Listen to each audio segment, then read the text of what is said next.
The current Israeli laws mandating Palestinian entry into the Muslim quarter are not 100% clear on who can or cannot gain entry into this area. This is not just a problem for those who wish to enter their holy sites, but rather an issue that goes beyond security and into the harassment category. Our solution to this ongoing problem will be to introduce the United Nations as a regulating authority whose function will add an additional layer of safety. We know that the Muslim quarter is heavily guarded as well as occupied by Israeli forces.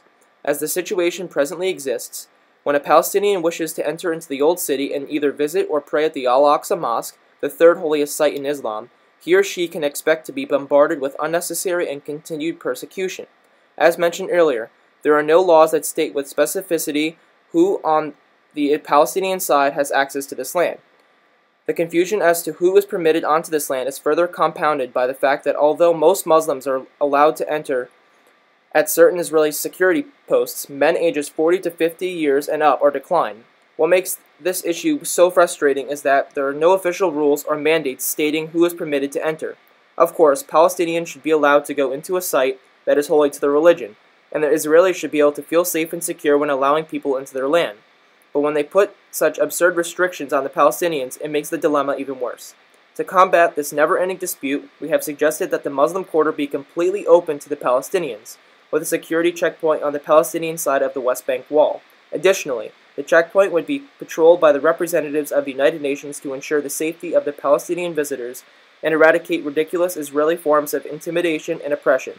There is no doubt that the Palestinian people should be granted admission to the Muslim quarter. They have a strong religious tie to that area, and interestingly, the Al-Aqsa sees only a few thousand worshippers a year because of strict Israeli policy and the inconvenience of trying to get into Jerusalem.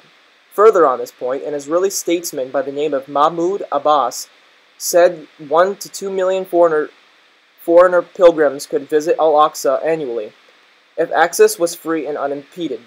However, the reality of this location is that many Israelis fear Palestinians from entering into their territories.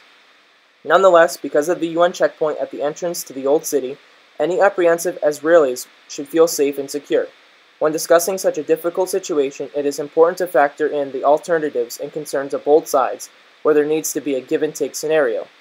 In this particular case, Palestinians would receive the Muslim quarter and easy access to it through a UN checkpoint, while the Israelis will not have to be overly concerned about security measures.